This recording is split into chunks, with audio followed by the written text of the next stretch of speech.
Hey, this is Wendy Day. Thanks for coming to my live stream. We're going to get started in a couple of minutes, so just chill out, kick back, and we're going to be right with you with some great information. Pond 5.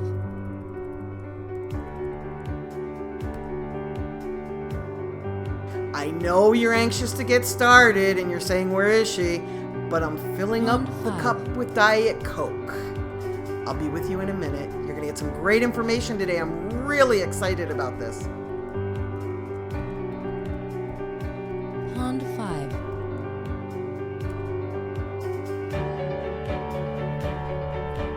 Hey, I'm almost there. Bear with me. It's going to get started in a minute. Hey, thanks for tuning in, though, to the live stream. I'm so happy that you're here. I've got some great information for you today. Hang in. I'm almost there. Pond 5.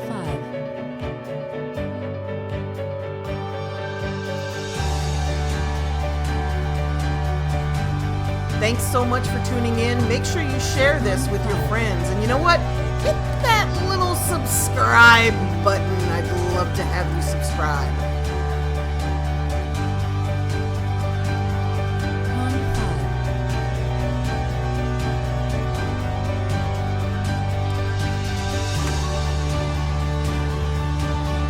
Hey, this is Wendy Day. Thanks for coming to my live stream. We're going to get started in a couple of minutes. So just chill out, kick back, and we'll be right with you with some great information. Pond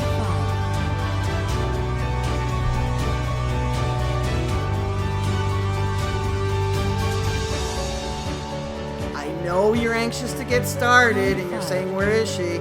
But I'm filling up the cup with Diet Coke. I'll be with you in a minute. You're going to get some great information today. I'm really excited about this. Pond 5.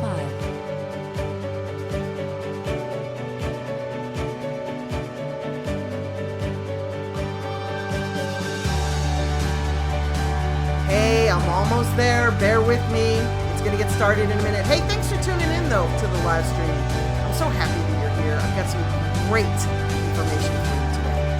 Hang in. I'm almost there.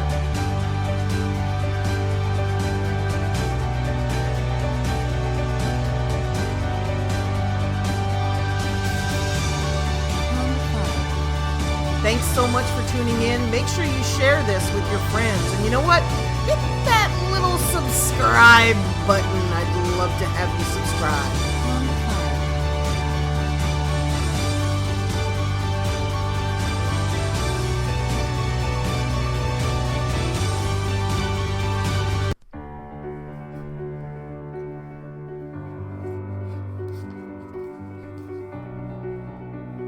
Hey, this is Wendy Day. Thanks for coming to my live stream. We're going to get started in a couple of minutes. So just chill out, kick back, and we're going to be right with you with some great information. Pond 5.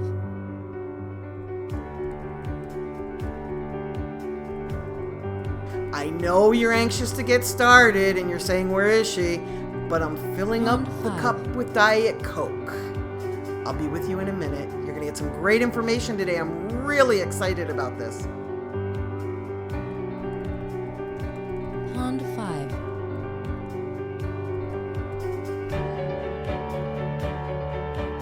Hey, I'm almost there. Bear with me. It's going to get started in a minute. Hey, thanks for tuning in, though, to the live stream.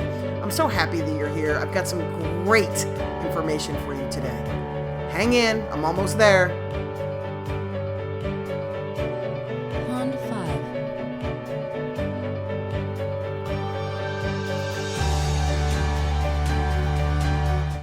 Hey, everybody. How are you? Notice the new background? Hi. Okay, let's get started. Thanks for tuning in, Measy. Have a good night. I think that's awesome that you guys show up to tell me, hey, I can't stay, but thanks for having me. That's very cool. Thank you, Coupe de Ville.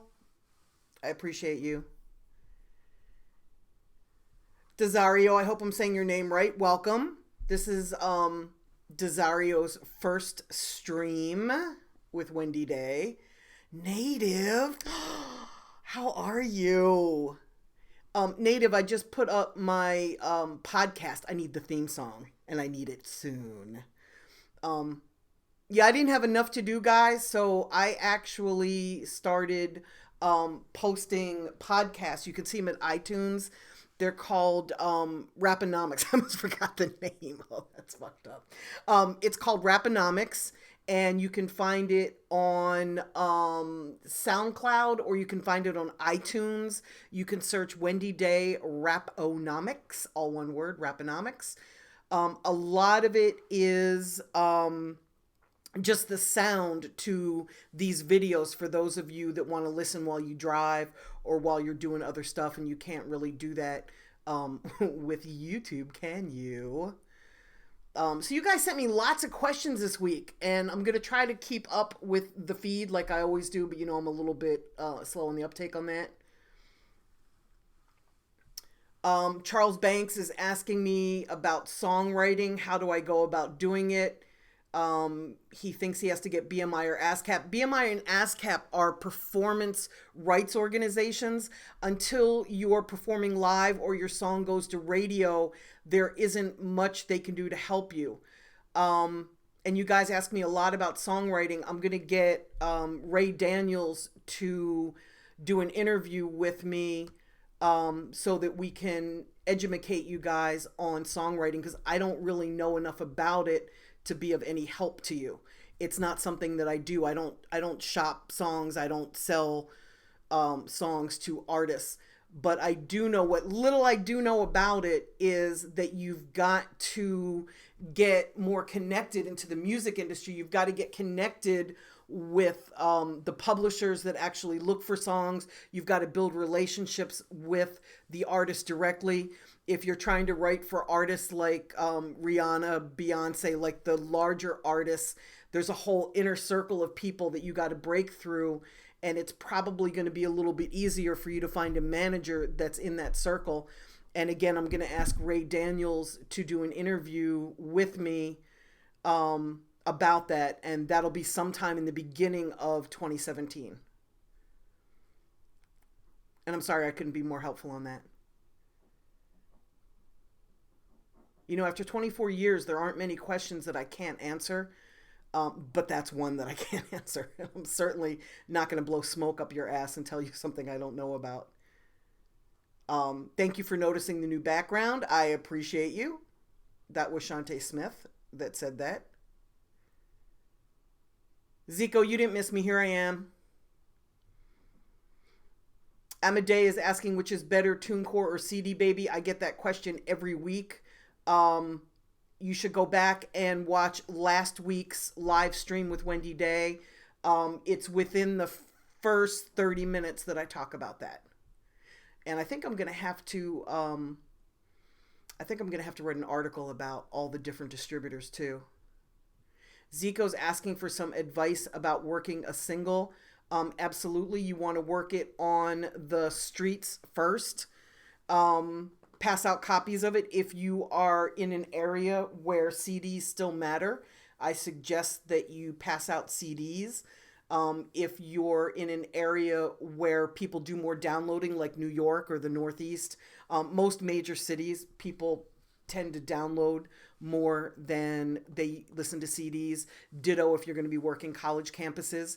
You might want to print up some business cards that have all the different links to all the different songs to all the different platforms that people can listen to your song on. If somebody prefers YouTube or iTunes, or if they prefer SoundCloud, you want to make sure that you've got a link there that they're comfortable with. You don't want somebody to go outside of their comfort zone to discover new music.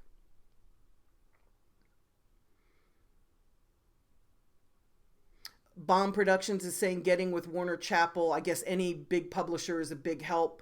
I'm not a fan of big publishers. I got to tell you, I know that they always sign artists and they say they're going to shop work for you. But I've heard so many artists complain that that hasn't happened for them, that it's hard for me to co-sign that. But maybe what I'll do is ask one of the guys at either Warner Chappell or Sony Publishing, Sony ATV, or Universal Publishing to do an interview with me. What's a good time frame? King Peavy's asking me, what's a good time frame I should promote my release date before I drop a project to build hype? I usually drop the projects right away as I'm building the hype, because the thing about the new music business is that everybody wants everything now. They don't want to hear about something that's coming 3 weeks from now or a month from now.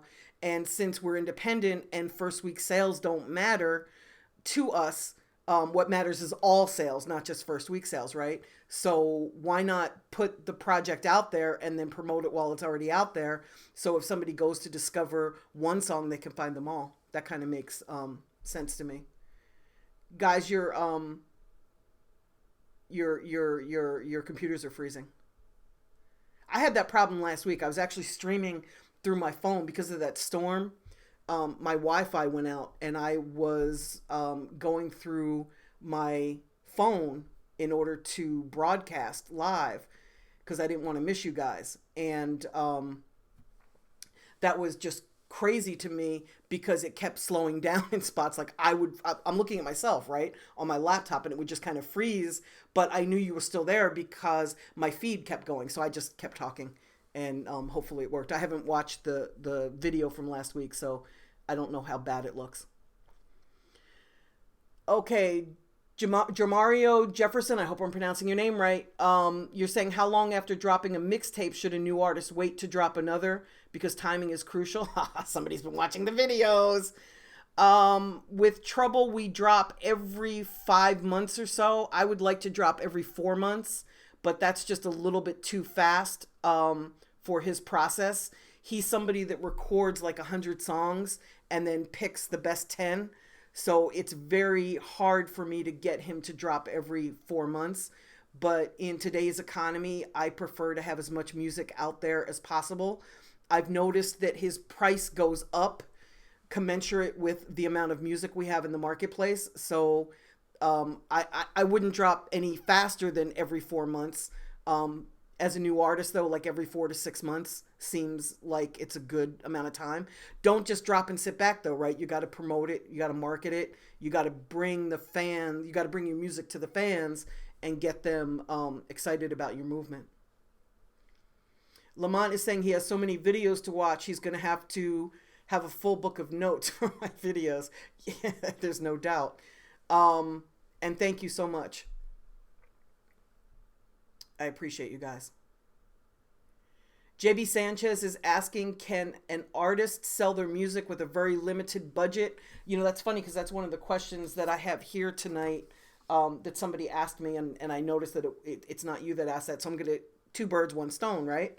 It is very hard to promote with no money, right? It's very hard to promote with a limited budget.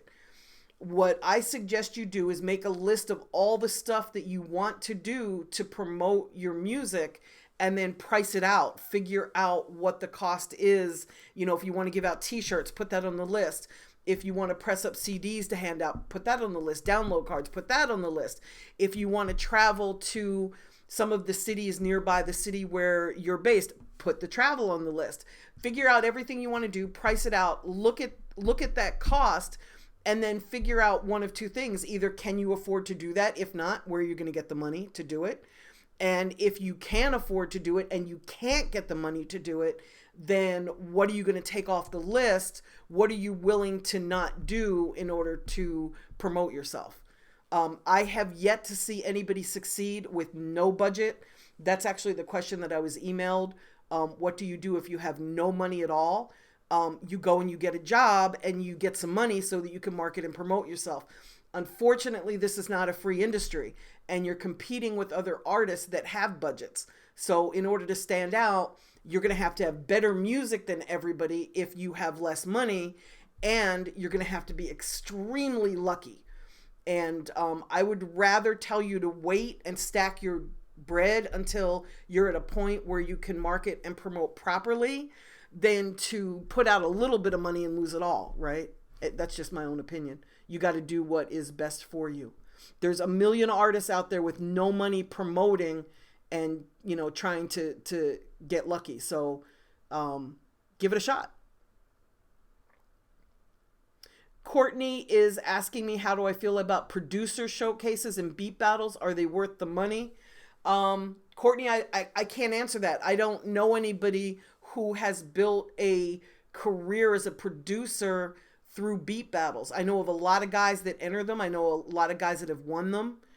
But I don't know anybody that's actually built their career doing that. I guess if you enjoy beat battles, and I do, I like watching them. I guess if you enjoy them, there's no harm in doing them, but do them because you like them, not because you're expecting to get on or sell tracks from doing them. Do it for the sake of doing it, right? Do it because you enjoy it. JB Sanchez is asking, how can an artist gain fans so they can do bigger shows? You gain fans by marketing and promoting your music. You spread your music to as many people as possible, and you find the ones that like it, and you kind of keep them in your purview. So you engage with them on social media. You might build a mailing list and email them monthly what's going on in your life, what your new music is, where you're doing shows.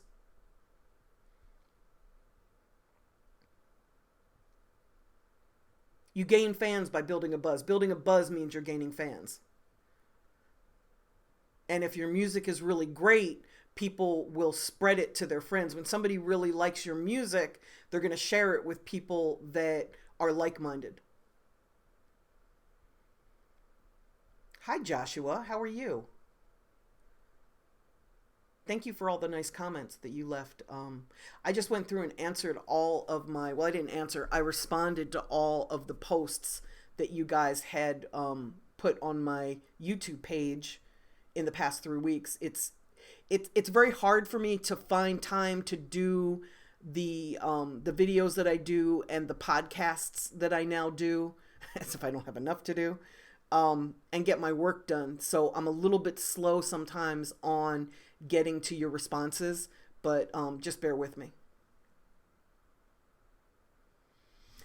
Knight Rider Films is asking me, if my budget is only 10 grand, in what way would I promote with such a small budget? The truth is, Knight Rider, I wouldn't promote with 10 grand. It's just not enough for what I need to do for my clients. My clients depend on me to help them make money, and I don't think I could get a return on investment with 10 grand.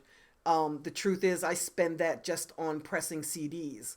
So it wouldn't be enough money for what I do. But for what you do, if you were to only have 10 grand, and you can go back and look at either the first live or the second live event that I did, I answered the same question. But what I would do with that 10 grand is I would definitely move around a little bit bigger than just the city that I'm based in. I would go outside of my city. So I would have a budget out of that 10 grand. I would budget enough money for gas, food, hotels. And I would, what else would I do? I would definitely press CDs. And again, this depends on what area you're in, because not every area is conducive to handing out CDs. For example, in New York City, if I went out and handed out CDs, people would look at me and say, why are you handing out these giant coasters? Like, they wouldn't even know what they are.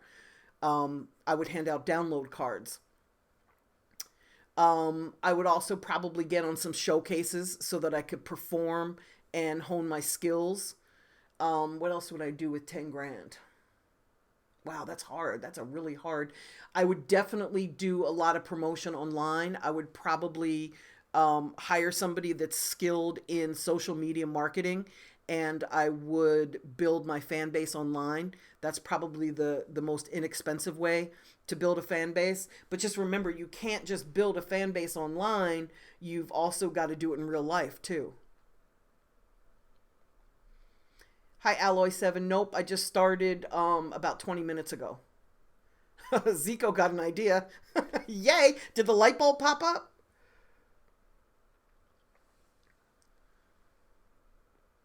Hi, Joshua.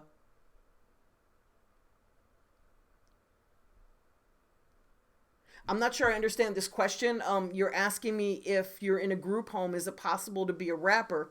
You've got some family problems. Absolutely. I know homeless guys that became rappers. David Banner was homeless when I met him. In fact, he lived on my sofa for 6 months. It doesn't matter where you're from.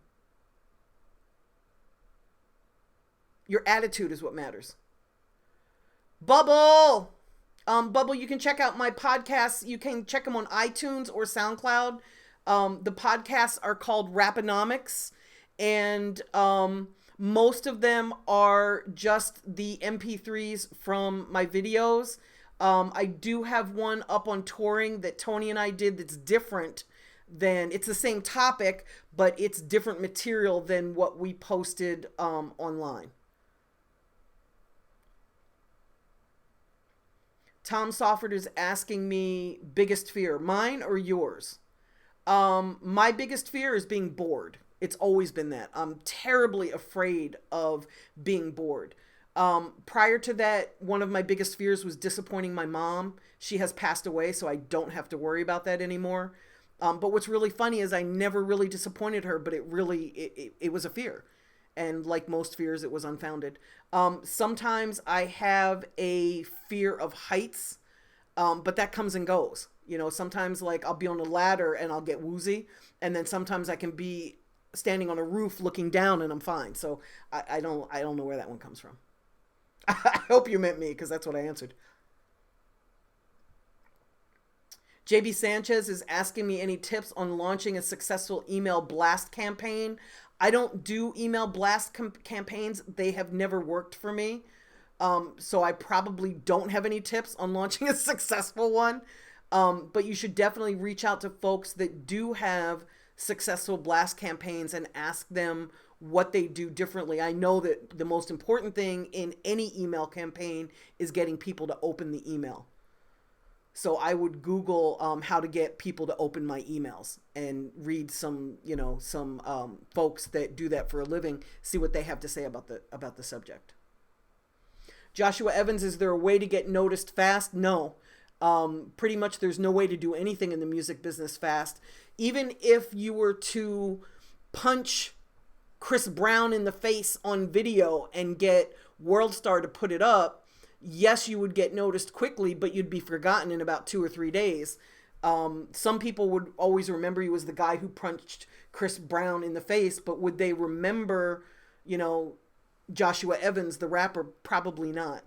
I think the only way to do this is through hard work. I've never seen somebody come up really fast and last, unfortunately. Trinidad James is a great example. And he's a really good dude. Misha's asking me, what does it take for an artist to get me to manage them? I don't manage, so it's impossible for an artist to get me to manage them. Amade, you're welcome. Niz is asking me how much is a good budget for being my client. I don't want to make this a sales pitch for Wendy Day, so you can go to my website, which is helpfulangel.com, and that'll answer any questions that you have, because I really don't want to sit here and, that's not my motivation here. My motivation is to help you guys, and I don't think pitching my services... I'm extremely expensive for what I do. So the reason that I do these and my podcasts and my articles is so that the people who can't afford to hire me still have knowledge so that they can do it themselves. That's really my mission. I don't do this because I want to get hired. Mac the DJ is asking me, do I have any advice for DJs to get on the radio or on tour with an artist? That's really cool that you asked that, because that's another question that I printed out for this week. There was a DJ out of Philadelphia that asked me the same thing about getting on tour with an artist. And to be a tour DJ, you've really got to build a relationship with the artist or the manager. They're the ones who actually decide who is going to be the tour DJ. So it's really important for you to build that relationship. And then to get on radio, you need to have a demo that you can hand to program directors when they're looking to fill slots. Bear in mind that most radio stations want to utilize DJs that already have a fan base built in, somebody that's got a buzz.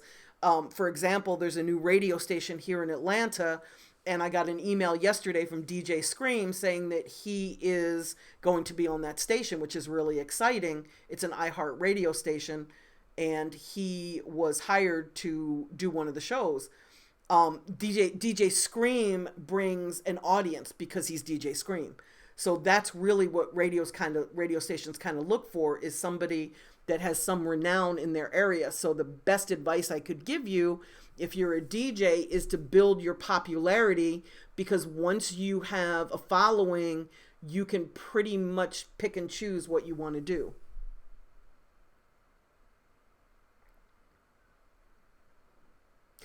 Thank you, JB Sanchez. You're afraid of boredom too. No shit. That's my biggest fear. Seriously. I hate being bored. Julian Murphy is asking me what I think about Def Jam distribution. Is it good for artists and does it help promote? My opinion about distribution is that one is as good as another. What a distributor does is they get your music onto all of the platforms, Spotify, iTunes, whether it's for streaming or download sales. And then a traditional distributor is going to get your CDs in stores as well. But we're talking about digital distribution right now, I'm pretty sure. And they collect the money. So as long as they're doing what they're supposed to do, I think one is as good as another.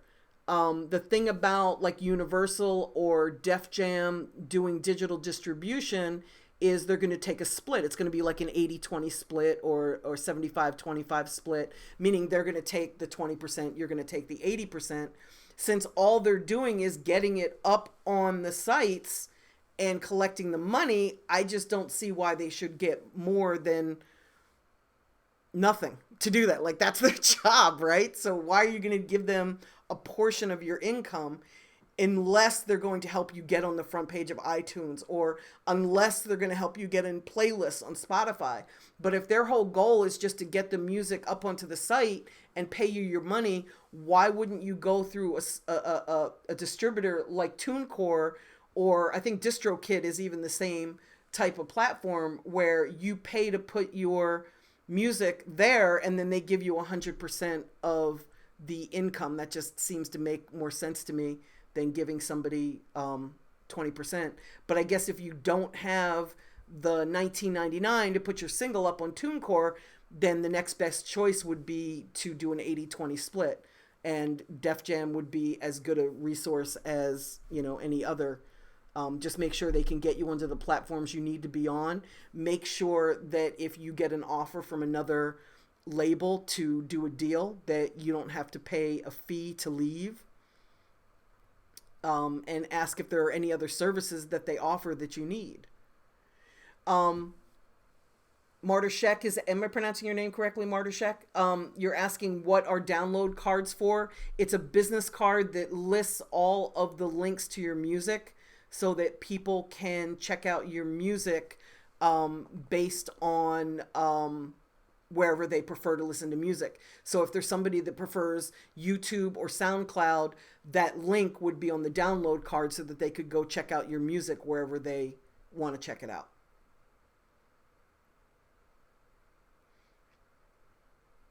Square Team is asking me to send my email address to this username at gmail.com.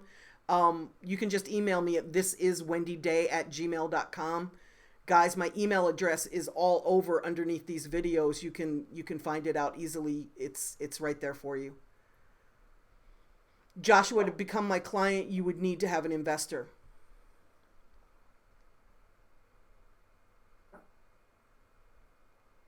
Julian is asking me if Def Jam digital distribution helps artists market and promote their music to help them get a buzz.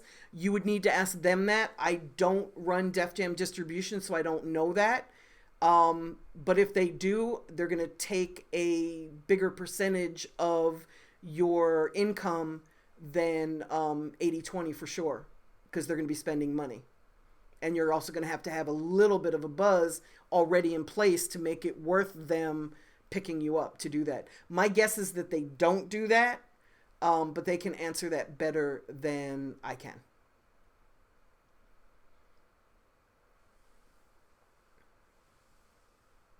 Hi, Misha. I don't know how to pronounce your name. You first met me in Florida at Coast to Coast. Yes, I was at Coast to Coast, not this past year, but the year before. Jay Carilla. Okay, Josh, thanks. Fat Boy Bands. JB Sanchez is asking me what are some ways that an artist can build their equity. You read somewhere that Chance the Rapper makes $220,000 a show. That doesn't surprise me at all. The way that you build your equity is you build your fan base. The more money somebody is willing to pay for a ticket to see you, the more money the promoter's going to pay you to perform. And there's 2 videos that were posted last week about how to get paid doing shows.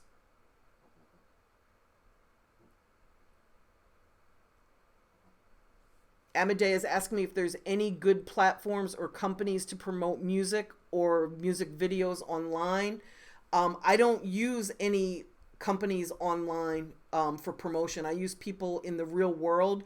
Even if they're great at online ventures, there's just too much fuckery that goes on online. If I don't know somebody and I don't have a relationship with them, I don't hire them. You know how Drake said no new friends? I have very few new friends. There's just too many people that pop up, and there's too many people that pop up and say they can do something when they really can't. So I really make people show and prove.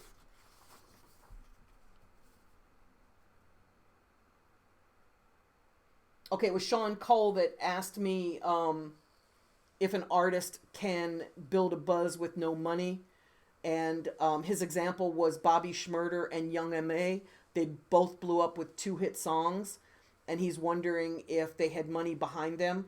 I believe that they both did. I'm not part of either of their camps, so I can't speak from experience on that one.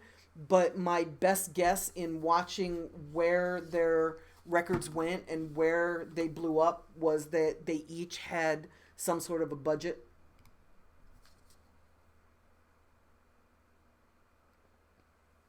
Vibemaster JV sent me an email. It's not really a question. He's just asking me to explain to you guys. He's been in the industry for a very long time, and he's given me a great idea to write an article about what you have to give up in order to succeed, because success doesn't come easily. And he just wants me to remind you guys that the artists that win are the ones that are willing to go really far, the ones who take that extra step to become successful in spite of all the obstacles. And he says that most artists are seen as being lucky, but they're not. It's really hard work. And that luck is when persistence meets obstacles and recognizes opportunity.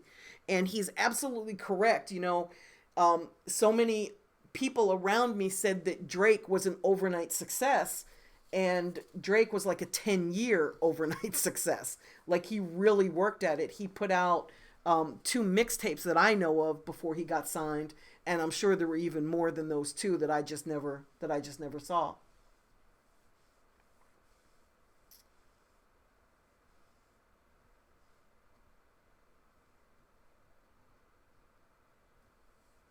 Okay, this is from Jay Snow. Jay Philosopher is his stage name. He's from Norfolk, Virginia. And he sent me a really nice email asking me to listen to his mixtape. Boo Boo, stop. Gangsters going nuts over there if you can hear him. Somebody's at the door, and I'm going to ignore them. He's asking me to listen to his mixtape.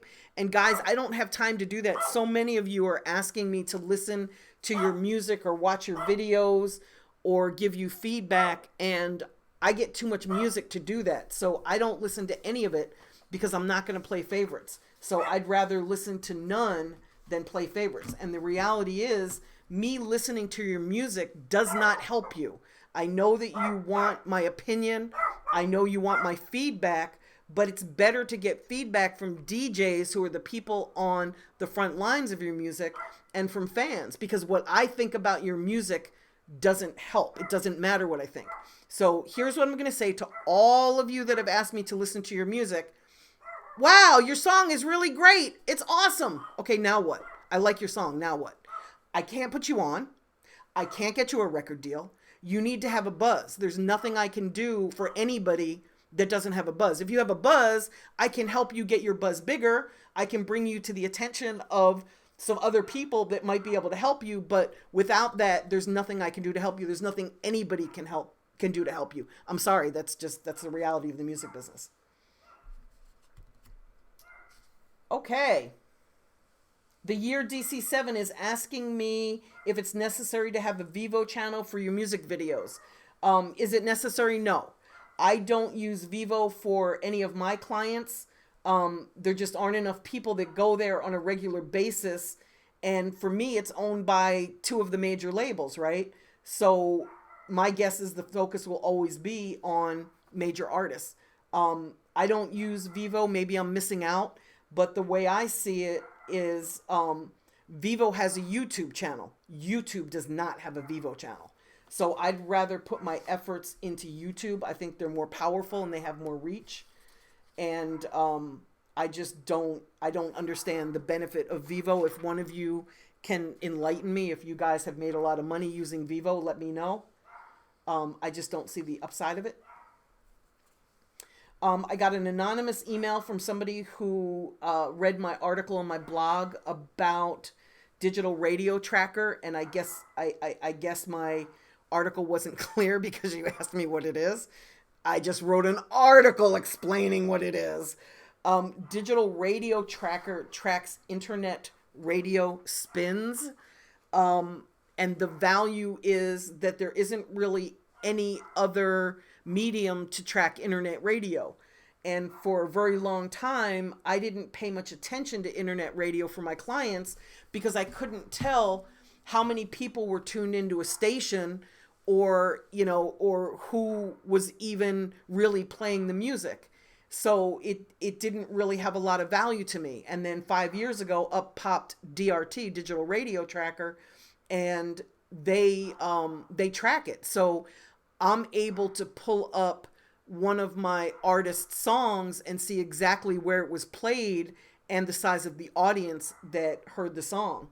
The great thing is about Digital Radio Tracker is that I'm able to plan promotional efforts around that. So for example, if my artist is based in Atlanta and I see that he or she is getting a lot of play in Alabama, I can route his promotional tour around wherever he's getting the bulk of the play, because that's an area where they're obviously gravitating towards his or her music, and it shows me that there's a market there for the artist. So I'm big on Digital Radio Tracker. I think it's $40 to pull a report. It's not like BDS or SoundScan where you have to subscribe to the service. You can just pay per pull, and they have packages. Like if you're gonna buy 10 of them, it's like $29 each instead of $39 each.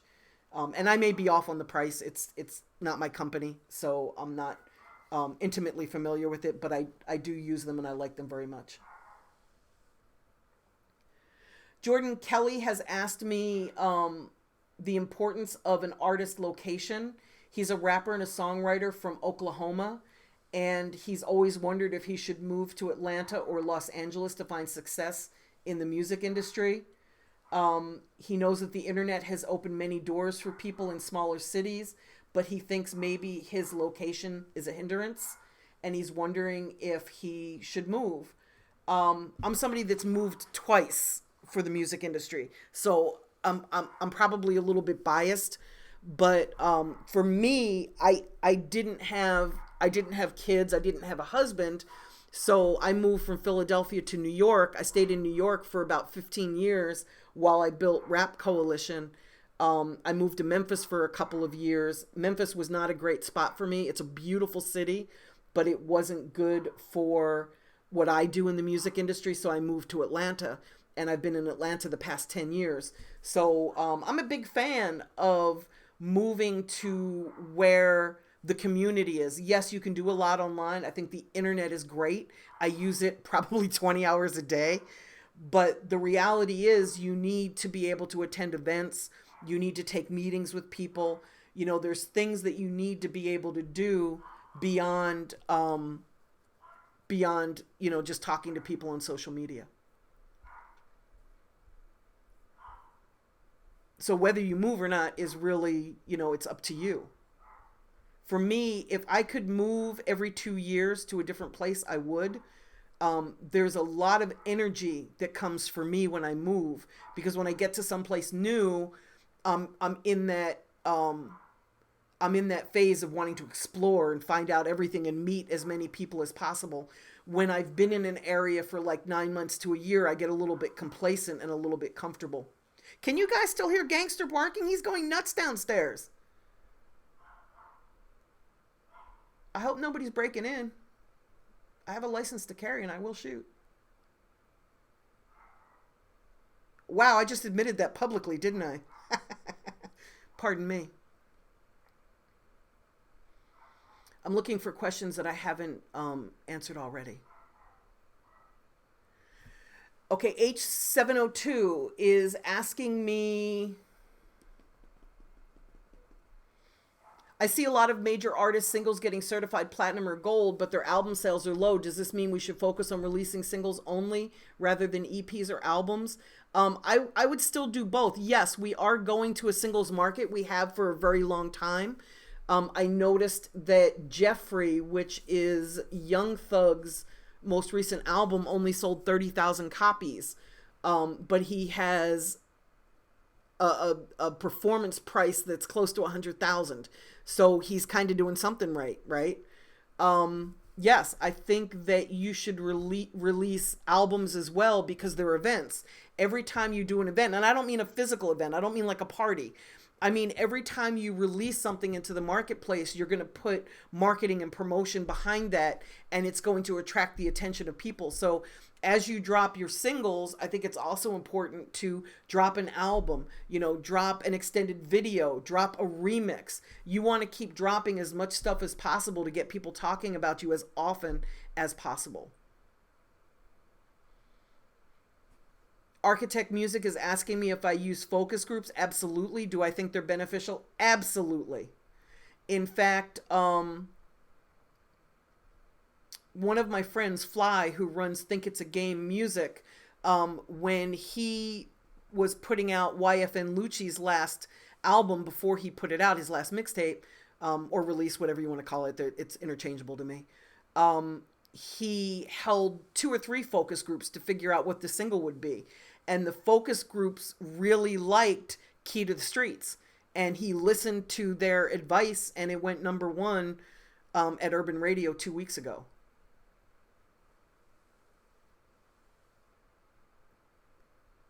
Sacred G, I can't get that down and dirty. You're going to have to email me personally to ask that question. Guys, if you want to know about a specific company, Native Gangster says, "Hey, what up?" If you want to know about a specific company, email me privately, because I'm not gonna co-sign or shit on anybody publicly.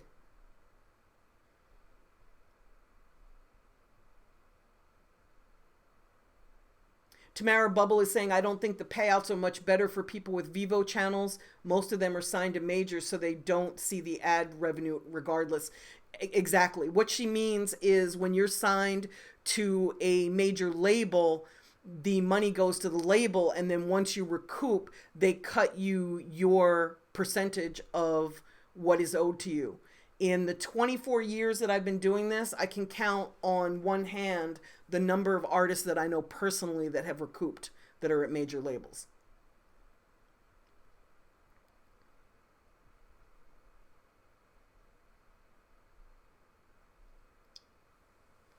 King Peavy's asking me, what if you have a New York sound but live in Chicago? Should you relocate to New York? I think you need to go where your market is when you're trying to build your career. There is Chicago's a market I've spent a lot of time in. There is a market for really lyrical rap, and I assume that's what you mean by New York rap. I'm assuming that it's a little bit more lyrical than what we do maybe say here in Atlanta. But there is a market for lyrical rap. Some people call it backpack rap in Chicago. It's a small part of the market, but it does exist there. Joshua Evans, I do not know where Hobart, Indiana is. I've been to Gary, Indiana. I've been to Fort Wayne, and I've been to Indianapolis on tour.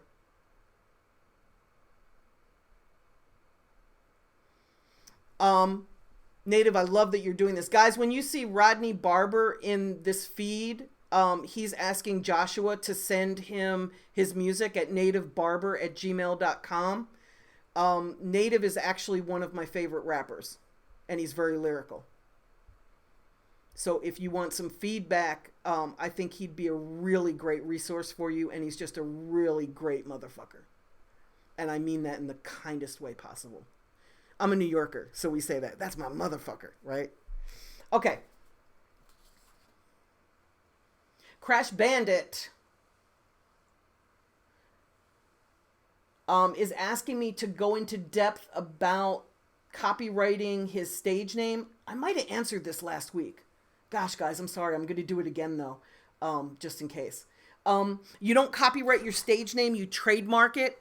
And trademarking is not something that I've ever done myself. I've done a lot of stuff myself.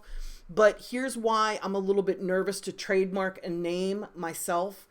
One of the things that you do prior to trademarking your name is you run a search. And you pay a company to do that for you to make sure that nobody else is using that name before you claim it as your very own, right? I don't know who to hire to do that. That's why I've never done a trademark search myself. Like, you can go to the trademark website and you can do a search, like a preliminary search. I think they call it a Boolean search. You can do a preliminary search in their on the website, right?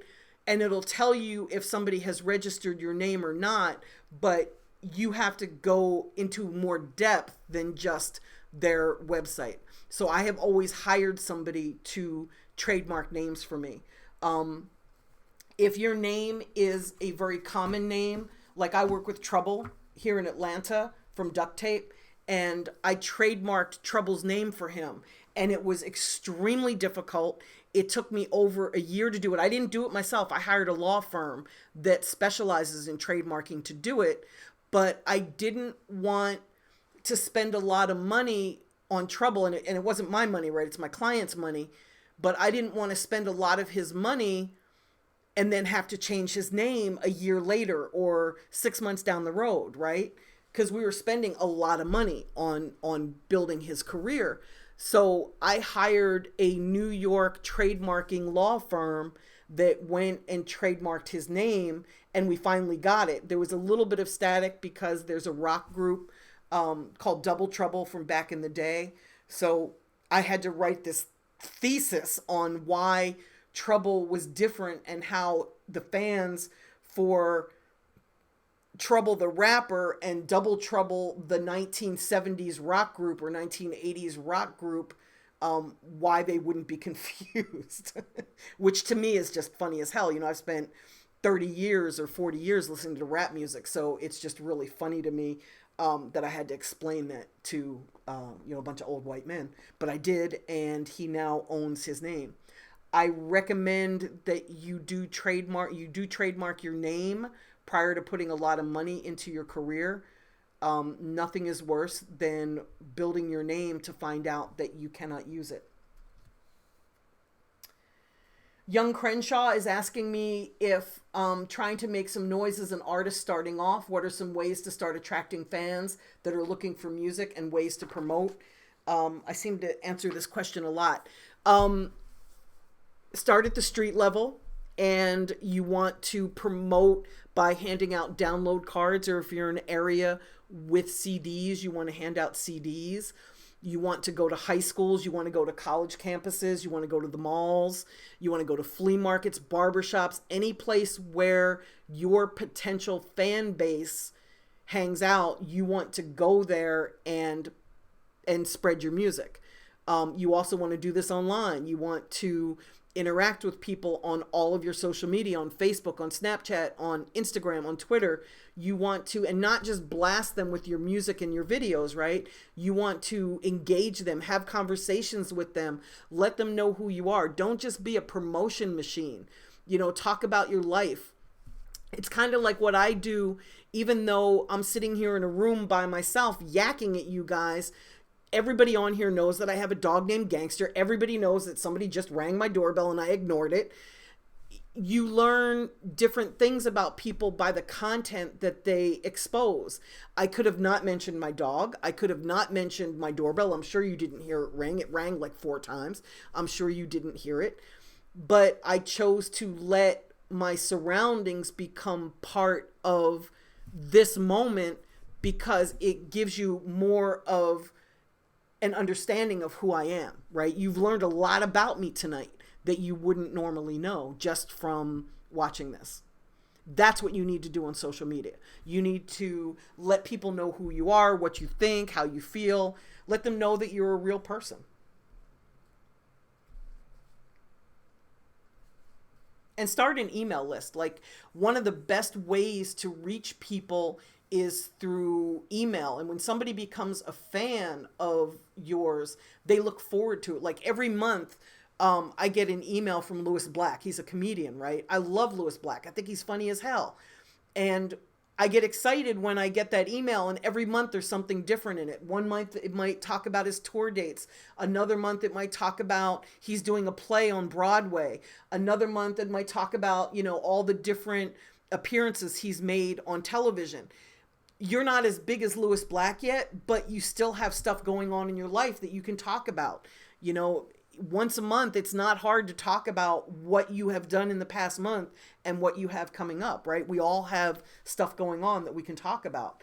You can capture email addresses by asking people for them and then send them out that newsletter. Start with, 2 people on your email list and let it grow. I've got around 9 or 10,000 people on my email list now, and I started with 1 person. Native, you're getting swamped with music. Okay, we need to talk because I can have people send you as much music as you want to listen to. Julian Murphy is asking if artists should pay for promo to make their videos go viral on YouTube, or should artists promote themselves online? I think artists should promote themselves. I have yet to see somebody pay to successfully go viral. I have seen many people start to go viral and then feed the tiger with money, but I don't know that you can just make a video. Like, I don't know that I could take this video right here and then pay somebody to take it viral. I just don't think it's interesting enough for that to happen. When something goes viral, it means people by the millions are sharing it. So it's either like the cute cat doing the hang in there, baby, it's Friday, or it's, what was the challenge where everybody just kind of froze? I forget what it was called, but that was being spread, the ones that were really interesting. I watched Trouble do one of those, the mannequin challenge. I watched Trouble do one of those, and he staged a robbery, and it was really cool. I watched a gymnasium full of people do one, and they were in mid action, and they were frozen. That was a really cool one. There were a bunch of strippers in a club that did the mannequin challenge, and they froze at different positions on the pole. I thought that was really amazing. So the things that people find amazing and are willing to then share with their friends is what makes something go viral. So if you're going to do something, make it amazing so that it goes viral, you know? And then if it starts to go viral, put some money behind it. But don't pay somebody to take it viral. I think you're getting jerked. Zico is asking me, should I get more mixtape slots over blog posts in order to promote my single better? I'm all over the place trying to promote this single more. It's getting great feedback, but I want more results. Actually, you want better results, I think is what you mean. Yes, you should do everything you can. If getting mixtape slots is going to spread your music to more people and it's affordable, by all means do it. Just make sure you put it in places where the person with that mixtape that's accepting your song as a slot is actually going to market and promote it. Because if they're just doing it to make money and it doesn't go anywhere, then you might as well not do it, right? And blog posts are only effective if people listen to the music. If they don't know who you are, it's going to be really hard to get them to click on you and listen to that song. You know, when I first started working with Trouble, we hired a publicist, and it was really hard getting him posted onto the blogs. And we finally stopped doing that because it just didn't make sense. So we blew him up on the streets here in Atlanta, in Alabama, in North Carolina, in South Carolina, in Northern Florida. And now whenever he posts something on his SoundCloud page, the blogs automatically pick it up because they know who he is. But until they knew who he was, the blogs weren't helpful to us at all. And neither were most DJs, to be honest. We went right to the fans. Thank you, Mac the DJ. Illflow Bastard is asking me if California still does CDs. I don't know. I haven't promoted out in California in a long time. You're going to have to look around at your market and see how people are receiving music. Ask around. Ask people in your area how they listen to music. Ask them if you gave them a CD, would they look at you like you had two heads? What I do when I come into a new area and I don't know if they do CDs or download cards, I bring both. And then as I'm handing music to people, I start up a conversation and I ask them, which would you rather have? And I know immediately within about talking to 30 people whether it's a CD market or not. But I can't do that from sitting here in my house in Atlanta. You're going to have to do that. Your Vision is asking me what the best marketing campaign to have is. If you have a hit on your hands, what's the best way to promote it? The thing is, there's not one marketing campaign. There's not one thing that you do. You do a variety of different things. I did a video, I think it was this week, on timing. Go check out that video on timing because it talks about blog posts, radio, social media, publicity, advertising. It talks about all the way you work a project. And that, to me, is the best marketing campaign. And it's pretty clear. Native, you rock.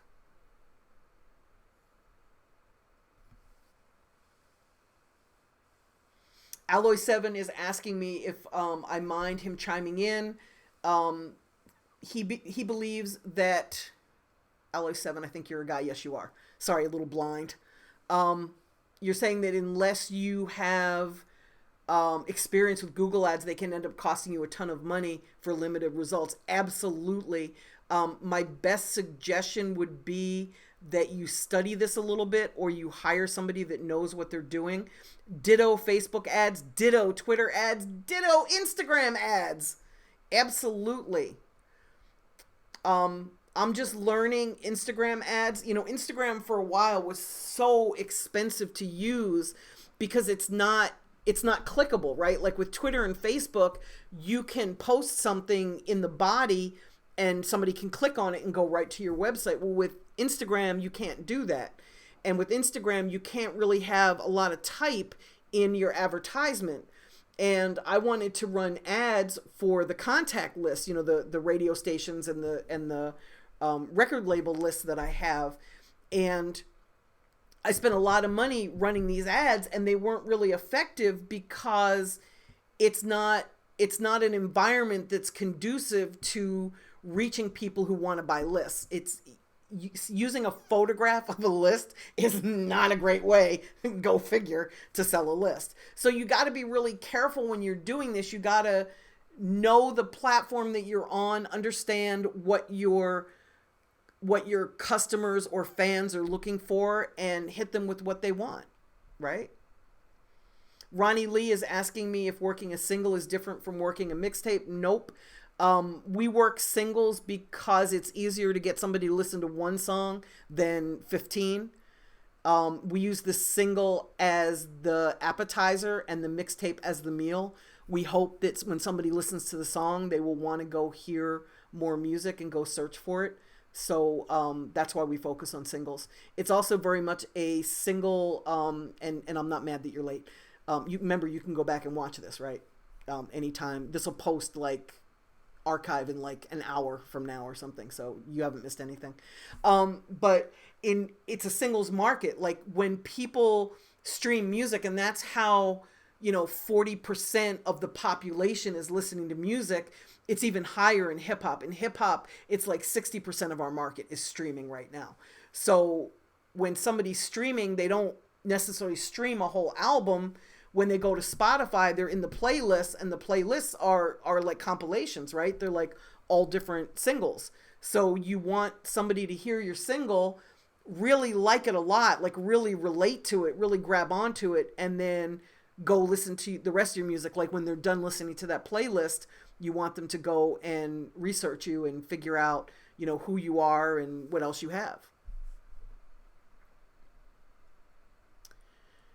Hosea Lewis is asking me, I'm a hip hop music producer and beat maker and artist. Should I sell beats or focus my time on being an artist because selling beats is slow? It's very hard to sell beats. It's an extremely oversaturated market, and very few rappers can afford to buy beats today, right?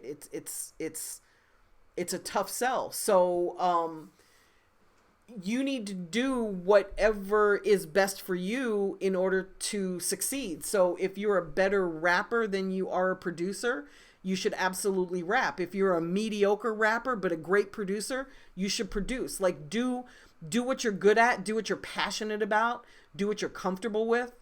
So Illflow Bastard is saying, make sure you get my book. Thank you. It is called How to Get a Record Deal. And thank you. I really appreciate that. I really enjoyed writing that book. I wrote it I'm going to tell you guys a secret too. I wrote it like I was sitting next to you on the sofa, so that when you read it, because a lot of people in our community, the hip hop community, don't like reading. So I wrote it very much like I'm sitting next to you. But here's a really cool secret. So I have an audiobook coming, and it's coming this week. And guess who is the voice of my audiobook? Native, don't tell them. Don't tell them. The voice of my audiobook is Slick Rick. And Slick Rick is my hero. He's an icon, right? He's a legend. And he called me one day last year and he said, Wendy, I just read your book and it's amazing. I really love it. But I'm a little bit nervous because our community doesn't really read. No shit. So he said, you've done so much for me over the years, can I go into the studio and read your book, and then you can put it out as an audiobook? And I said, you know what, I'll do you even one better. I will, if you go into the studio and record it, I will put it out and we will charge a price for it, and you and I will split the money, and it will be an income for both of us. So I'm very excited. It's How to Get a Record Deal. It's the audiobook by Slick Rick. Yay! Okay. So H702 is asking me, what are some places to promote your music in the streets without getting in legal trouble? If you're promoting your music, thank you, Illflow Bastard, I'm excited too. If you're promoting your music, as long as you're not disturbing the peace, I don't think you're going to get in trouble. I have been thrown out of shopping malls for giving out music, so I'm very careful when I'm in a mall. I obviously don't pass out music in front of security. I'm very careful. A lot of people go to the food court and they pass out music. I don't do that because I think that that's inviting security to come. I don't want to annoy somebody while they're eating. What I will do is I will put postcards in a store at the cash register so that when somebody is paying, they will see my postcard because there's nothing else to look at while somebody is running their credit card or handing them back change. I think that's really effective. In some of the hip hop gear shops, I will even give them CDs to put on the counter so that people will take the music. Sometimes I'll offer the CDs. They can put them in the bags when people buy something, and they're happy to do that. It's like a free giveaway. Isn't this lovely? One of my friends gave it to me. Thank you, Denise.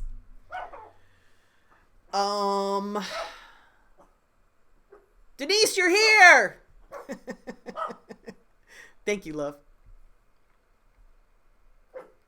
And thank you, Native, for doing this. This is awesome that you're making yourself available. At high schools, that's another place where you can get into trouble. H702 to like further elaborate on your question. If you are on the property at the high school, they get a little annoyed, especially if you're giving out explicit versions, which I do all the time. I'm not willing to press special copies that are clean. I hate clean versions of songs, so I tend to not give away my music to children because I just don't want to clean the music. I hate the sound of a clean version. I do it for radio, but it even bothers me to do it then. It changes the sound of the song, you know, when you hear that blank or that somebody spinning the word backwards. It's just annoying and stupid. As if a kid hasn't learned what shit means, right? And as if they don't say it when the grown-ups aren't around. But anyway, they get really upset when you give away music on the high school property. So what I have always done, I always use rap vehicles when I go out on promo tour. I'll usually pull up across the street from the high school just as they're letting out. I usually open up the back doors, I play the music, and I start giving out stuff to the kids. They usually cross the street, and security never has had a problem with that. I've never gotten kicked off of a high school campus before. Denise is asking me, how can an indie artist get into the playlists that are on Spotify and Tidal? Two ways. You want to reach out to the curator of the playlist, whoever's putting the playlist together. They almost always have their email address in their, in the little bio for Spotify. If they don't, you can find them on Facebook or LinkedIn. Do a Google search for them. Reach out to them. Ask them how they would like to receive the music. Some people prefer a link. Some people prefer you attach an MP3. There's also companies that are that you pay like $2,500 to get you into playlists. But my best suggestion would be, rather than pay somebody to do it yourself first. Like, get comfortable with that process, because once you build a buzz and once those folks are familiar with you, it's going to be much easier to get your music into the playlists than when they don't know who you are yet. And if you need to know who those companies are, hit me by email when you're ready to hire them. Tony's about to hire one of them right now, or he may have done it on Monday, but I'll know in about 3 to 4 weeks how effective they are, and I'm happy to share the information. Desario, thank you so much. I just think information should be free. Like, it's not like by me sharing how I do stuff, it's not like it's going to make me less successful because you guys are going to get more successful. I come from a world where, like, when I grew up, my mom taught me that everybody should win. Like, we should all band together and help each other because we'll be more successful if we're all coming at it as a team. You know, like a basketball team. If LeBron James was on the court and he was playing against the worst team, and who should I pick on? The 76ers, I'm from Philly, the 76ers suck. They didn't always suck, but they suck now. If LeBron James got on the court against the Sixers, even though they're not a great team, they would still win because they're a team. And you always do better as a team than you do solo. And that's the way I was raised. So I just feel that sharing this information is necessary. And I'm doing it because I see so much misinformation online. Like there's so many people out there that are still telling you guys to record a demo and send them to the A&R guys. And that doesn't work. You need a buzz. I don't know anybody that has been signed to a major label from just a demo. You've got to have some sort of renown, at least in your own city, for a label to have interest in you. Illflow Bastard is asking me what's an affordable way to get a wrapped van. Do you rent or buy the van? I've seen my clients do both. I've rented a white van when I was working with David Banner. We rented a white van from Avis. It doesn't matter the color because you're going to wrap it. But we rented a van for 30 days. Actually, I think it was 28 days to be exact. I don't think you can rent a vehicle longer than 30 days in some states. So we rented a van for 28 days. We wrapped it for $3,000 and we went out on promo tour for 28 days. We took it back in. We re-rented it for another 28 days. It was still wrapped. Then at the end of that second 28-day period, we had the wrap taken off and we returned the van and it was fine. A wrap is vinyl. It doesn't damage the vehicle. In fact, if anything, it protects it. When you're moving around and the bugs are hitting it and the stones and stuff are hitting it, it's not chipping the paint. It's actually hitting the wrap. And because the wrap is vinyl, it doesn't really chip. Sometimes it does, but it doesn't really chip like paint does because it's got a little bit of give to it. It's a little bit rubbery. And the most I've ever paid to wrap a vehicle is about $3,500. Your Vision is asking me, he understands that I'm the one who got Cash Money, their deal with Universal. Yes, I did 20 years ago. Is it worth obtaining a record deal anymore? Nope. I stopped negotiating deals in 2005. The last deal that I shopped was Bootsy and Webby. I ended up not negotiating their deal because Trill Entertainment wanted to go someplace else, which was crazy to me. But it's their company, not mine. So I walked away. But that was in 2005. Once 360 deals came into vogue, I stopped doing negotiations for artists because I just didn't. I've never seen a 360 deal benefit an artist, not ever, not one time. So I would rather work with an artist and help them stay independent so that they can make the lion's share of the money, right? I would just rather help somebody become a superstar independently.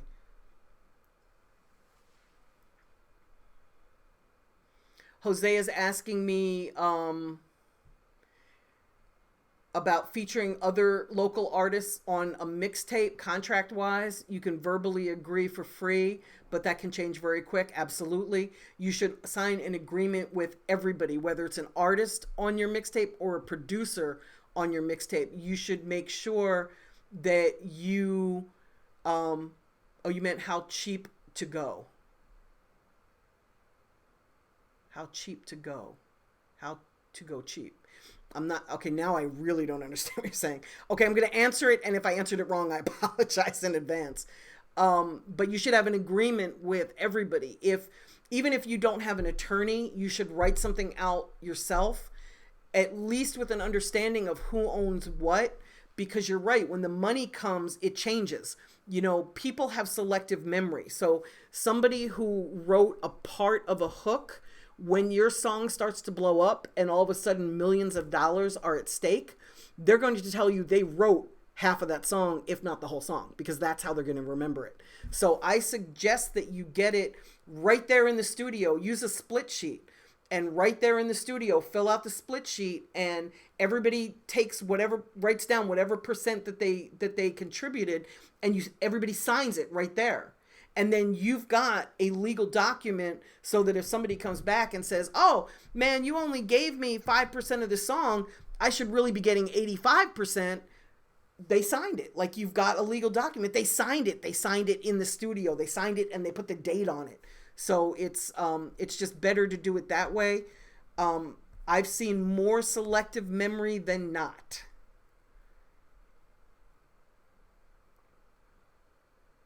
Sacred G is asking how I feel about selling CDs and download cards rather than passing them out for free. I would love that, provided you can actually sell them. Most of the people that are tuned in here are relatively new to their career, with the exception of a handful of people. And most of these people need to be building their fan base and spreading the word. They aren't even at a point yet where they're getting paid shows. Once you start getting paid shows, guys, you should be selling merchandise at those shows, and you should be selling your music. And I'll even go a step further and say that what you should do in terms of monetizing your music is, every time you put your music up on like a DatPiff or a live mixtape, make sure that you're also going through a distributor like a TuneCore or a DistroKid or whoever, whatever digital distributor you choose to use. Make sure that your music is on iTunes and Spotify. It makes good sense to have it everywhere. There are people that are going to love your music and want to support you, and they're going to buy your music even if you're giving it away for free.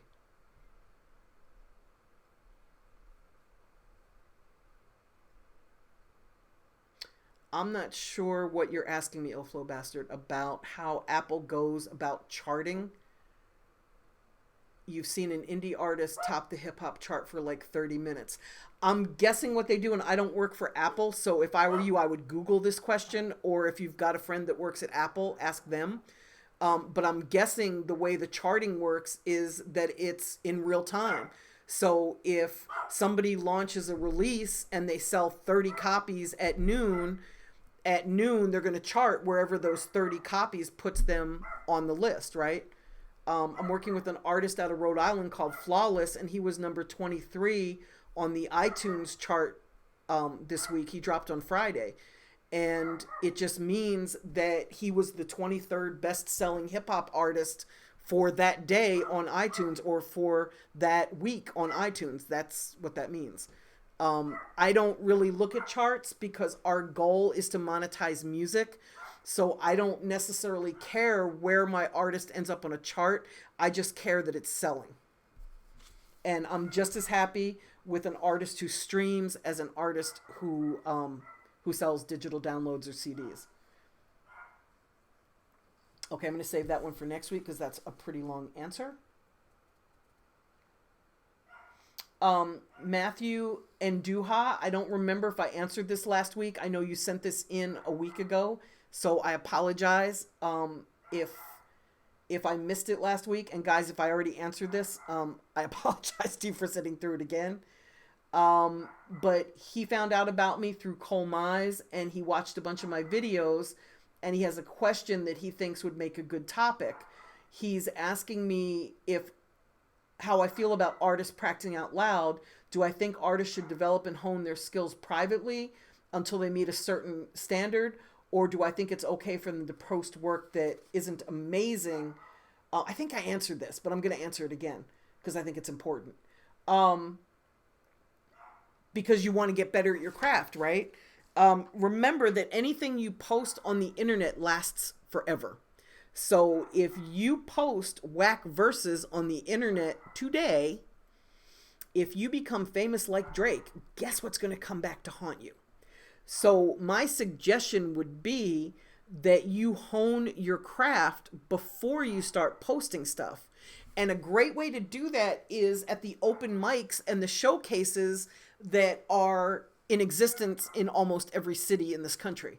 So my suggestion would be that you do ciphers with your friends, you perform at open mics, and that you get your skills up publicly because you want feedback from other people. That's how you get better. Or film yourself and watch the video of you performing.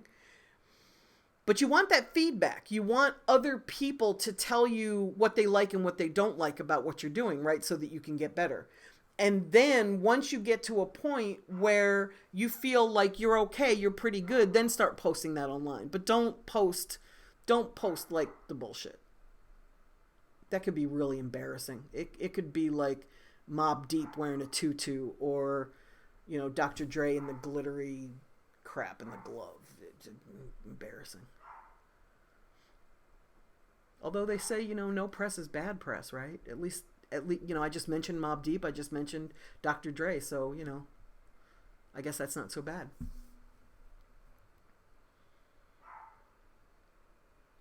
Hosea is asking how much an artist with an investor needs to have. Again, you can go to helpfulangel.com. There is a list there of 3 different plans that I offer, everywhere from $250,000 down to I think 50,000 is the lowest plan.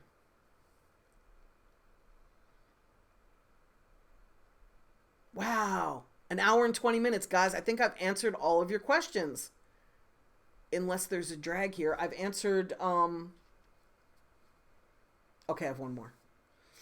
Dark Brothers Entertainment has asked me, now that you've generated a buzz, your promo and street teams are active and popping, you're being booked for shows, now here comes the labels.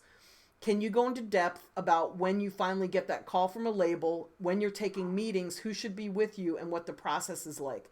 You're asking for a general synopsis of what goes on behind closed doors. Okay.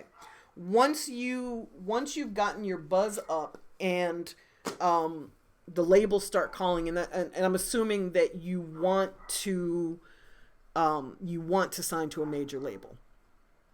You're going to go to the label. They're going to try to woo you. They're going to fly you at their own expense into either New York or LA, wherever they're based. And they're going to have a meeting with you. And at their meeting, they're going to play your music. They're going to make you feel like you are the second coming of Christ. They're going to tell you how wonderful you are and how they can make you the next star. They can make you bigger than Drake, bigger than Jay-Z, bigger than whoever. And that's their job. They're trying to sell you. And that's not a bad thing. There are many artists who do very well on major labels. And if you are an artist that has no entrepreneurial business sense, then you need a record label. And it would be better to be at a major label than to be signed to an independent, because the risk is going to be a little bit higher for you to sign to an independent. I think you should start your own independent. But if you're going to sign to a label, if you're going to sign to somebody else, my best suggestion would be to sign to a major that's been in business for many, many, many decades, as opposed to like a brand new independent record label, unless they're successful. But there's very few successful independent record labels, let's be real. Most people want to get record deals, and they say they're an indie label because their goal is to get a bigger deal. But let's just say that you're somebody who feels that a major label would benefit you. So you're at this meeting. The one thing you should ask them is to introduce you to the heads of all the departments. You want to find out who is in charge of marketing. You want to meet the person in charge of publicity. You want to meet the radio person. You want to know, if you sign there, who is going to be working your project. And you want to do that for 2 reasons. You want to see if they know who you are, if they're familiar with your project, and you want to see if you like them. Like, if you're talking to the publicist and you think that the publicist is a raving asshole, then you might not want to be at that record label, because that's the person who's going to be responsible for your career and getting you onto red carpets and getting you into the blogs and getting you on the Jimmy Kimmel show. So you want somebody that, you know, that is a pretty decent person and that seems very outgoing. If they're an asshole to you, they're probably an asshole to everybody. So you really want to kind of see, you know, you can't really tell who they are because it's just one meeting, right? But you want to get a glimpse of who are the people that are going to be working my project.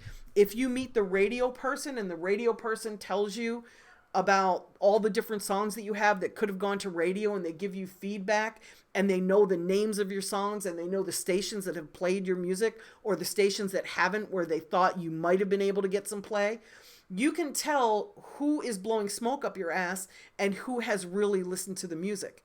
And if somebody is genuinely excited about your project at a record label, they have shared your music with everybody in the building that they respect. You know, they're going to have gone to the radio guy and say, hey, listen to this. So you're going to be able to get a sense for, you know, how genuine is this label? How interested are they in me? Is it just the one guy who's the A&R guy that is excited about me? Or is everybody in the building all abuzz because I'm in the building, right? That's what you want to know. Who should you have with you? You should have your team with you. If you have a manager, your manager should be there. If you have a lawyer, your lawyer should absolutely be there. If you have somebody negotiating for you, somebody like me, and don't ask me to do it because I don't do it. But if you have somebody on your team that's a negotiator, that person should be in the room. When you're signing to a label, it's like a marriage for your career. You want to make sure that you can live with this company for the next 7 years. And if your A&R guy gets fired and goes somewhere else, or if he chooses to leave and he goes somewhere else, then you're stuck with all those other people. So you want to make sure that they're people that you want to be in business with. I see somebody asking me, I think it's your vision, is radio worth it anymore? Absolutely. Radio is not completely dead yet. Our target market for rap is 13 to 26 year olds. And a lot of 13 to 26 year olds are not on radio, are not listening to radio. They're, you know, streaming Spotify or Pandora or on internet radio. But radio still reaches a very large portion of this marketplace. And if you are trying to reach millions of people at one time in a cost-effective way, it's still one of the best ways to do it.